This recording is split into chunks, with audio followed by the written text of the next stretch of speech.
King Arthur and the Search for the Holy Grail. In Arthur's court there were many virtuous knights and ladies, but the best of all was a beautiful maiden, sister to Sir Percival. She was so good that the evil in the world oppressed her, and she could only be happy when she was praying for all people to be made better. Once a good old man told her what was meant by the Holy Grail. Grail, he said, is the word for the cup out of which our Lord Jesus drank the night that he held the Last Supper with his disciples. Therefore it is called holy. There is a tradition which says that for a long time after the death of Christ, the Holy Grail remained on earth, and anyone who was sick and touched it was healed at once. But then people grew to be so wicked that it disappeared from the earth. It is said that if a person in our day were only good enough, he could see the Holy Grail.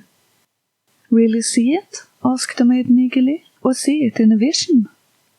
"I do not know," answered the good old man, "but either one would be a great happiness, for a real sight of it or a vision would show the person who saw it that it was sinless." Then the beautiful maiden prayed more than ever. She became so thin and pale that it seemed as if she were almost transparent, and at last she lay dying. One morning she sent for her brother, Sir Percival, and for his friend Sir Galahad. Sir Percival and Sir Galahad were the two best knights in Arthur's court. They were not so powerful as Sir Launcelot or Sir Geraint or Sir Gareth, but they had purer souls than these. When they came to the bedside of the maiden, she said, "Oh, my brother and my friend, I have seen the Holy Grail. Last night I was awakened by a sound like the music of a silver horn across the hills. It was more beautiful music than any I have ever heard. Then through my window shone a long cold beam of silver light, and slowly across that beam came the Holy Grail. It was red like a beautiful rose, and the light reflected from it covered all the walls with a rosy color. And then it vanished. Now I beg you to seek it, and go to the hall of Arthur and tell all the other knights to take the quest. If they can but see the Grail, it will be a sign that they are good, and that the world is growing better." As she spoke, Sir Galahad's face wore an expression so like her own that Sir Percival was amazed. But the maiden took from the side of her bed a sword belt and gave it to Sir Galahad. "Fair knight," she said, "I have made this golden belt of my hair and woven on it in crimson and silver thread the device of the Holy Grail. Put on this belt, bind your sword to it, and go forth, for you too shall see the Holy Grail." Then Sir Galahad and Sir Percival went away quietly, for they saw that the beautiful maiden had not long to live. That night they went to Arthur's hall. The king was absent with the queen, but most of the knights of the Round Table were there, and to them Sir Galahad and Sir Percival told the vision that Sir Percival's sister had seen. As they spoke, suddenly the torches in the hall were extinguished. There was a loud sound like thunder and a sudden cracking of the roof.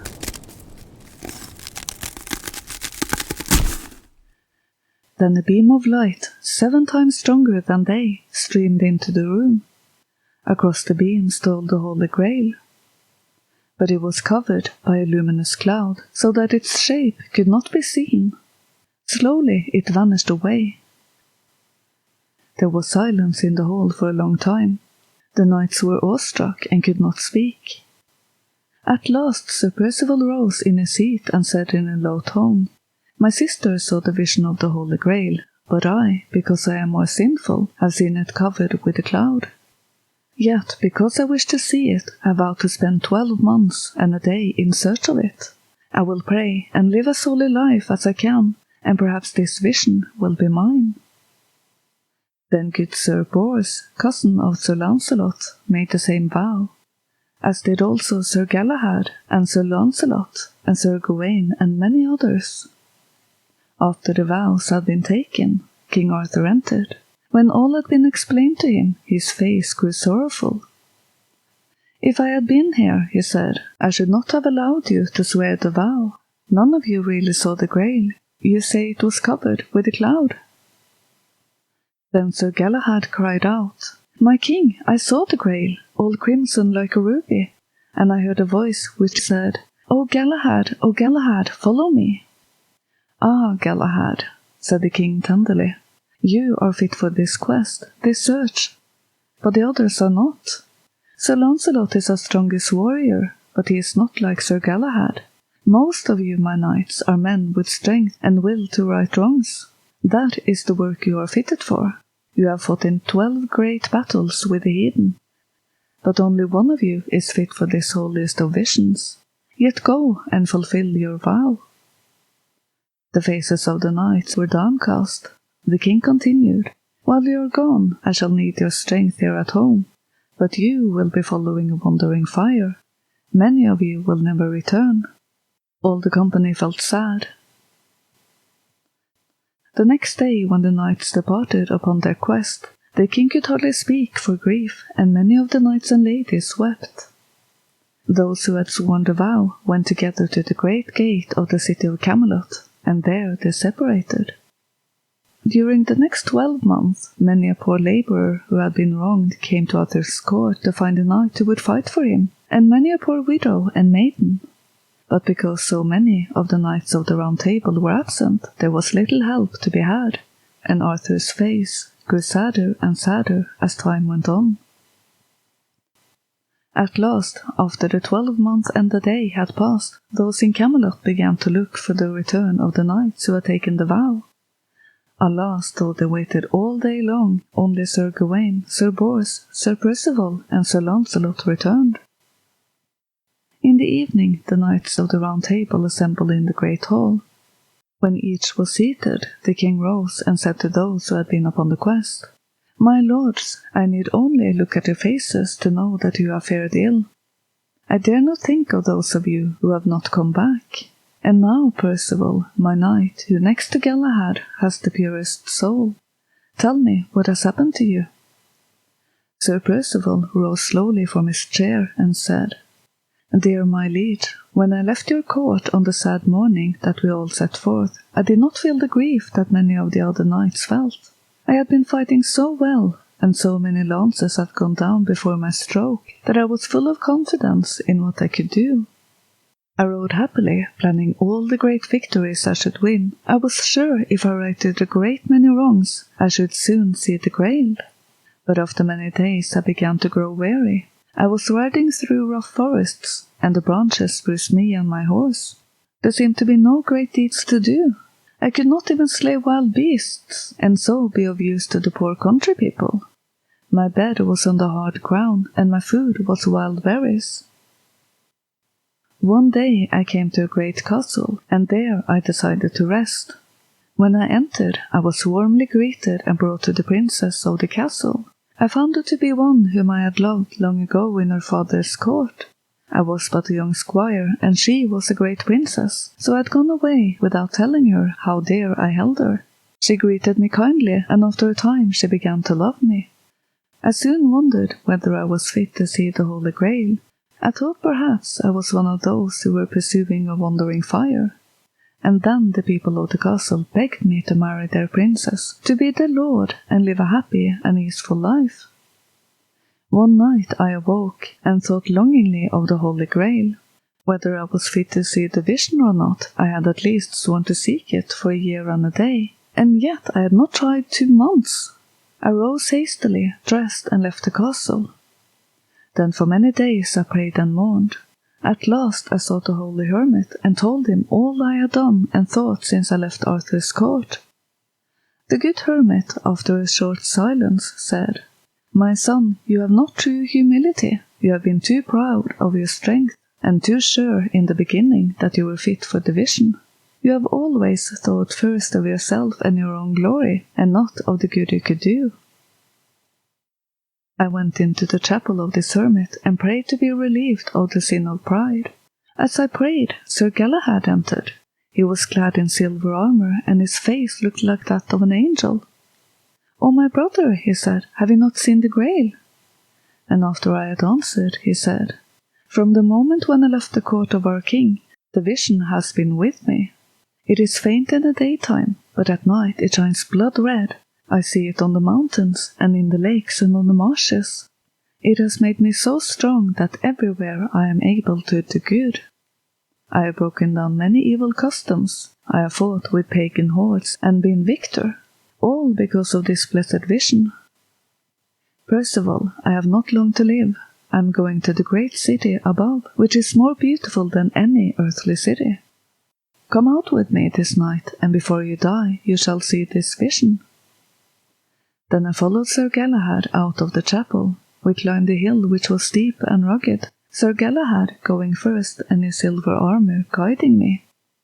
When we came to the top, a storm broke over us, and the lightning seemed to follow us as we descended the hill on the other side. At the bottom of it, there was a great black swamp leading to the sea. It was crossed by a huge bridge built by some forgotten king. Here Sir Galahad left me and ran over the bridge till he reached the sea. His armour shone like a star far away at the edge of the water.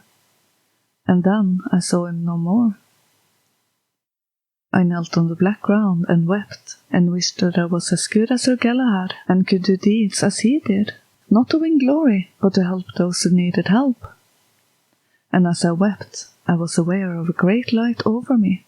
I looked up and saw a silver beam, and across it, slowly, moved the Holy Grail. It was no longer muffled in a cloud, but shone crimson as a ruby. I made my way back to the chapel and prayed all the rest of the night. In the morning I found Sir Galahad's body by the sea. He was beautiful as a saint, though he was worn and thin from long self-sacrifice. I buried him, and then turned my steps to Camelot. And now, my Lord Arthur, I shall never fight again. I shall become a monk and pass my life in prayer as my sister did. Among my brother monks there will be very many little deeds of service I can do. Thus I will spend my life. All the knights were very much moved, and the king looked affectionately at Sir Percival, but he did not speak to him. He turned to Sir Gawain and said, "Sir Gawain, was this quest for you?" Then Sir Gawain, always light-hearted and easily turned from one thing to another, said, "Nay, my king, such a search is not for one like me. In a little time I became tired. I talked to a holy man who told me I was not fit for such a vision. So I journeyed till I came to a field of silk pavilions and very many knights and ladies, and with them I lived happily for the year." The good king looked displeased, but his face grew tender as he turned to Sir Bors. "Bors," he said, "good, faithful and honest you have ever been. Tell me what you have seen."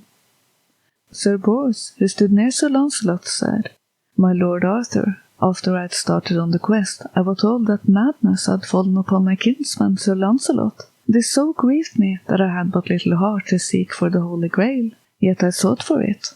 I believed that if God meant for me to see the vision, he would send it. I travelled till I came to a people who were heathen. They knew much of magic, but nothing of God. I stayed with them and tried to teach them our faith, but they were angry because I would not believe in their gods, and put me into prison. I was there many months in darkness and cold, but I tried to be patient and prayed that my patience would count for something, although I could not do any good deeds. I had at least been faithful, though I failed. One night a stone slipped from a prison wall, and I could see a space of sky with 7 stars set across it. Then slowly across the space glided the Holy Grail.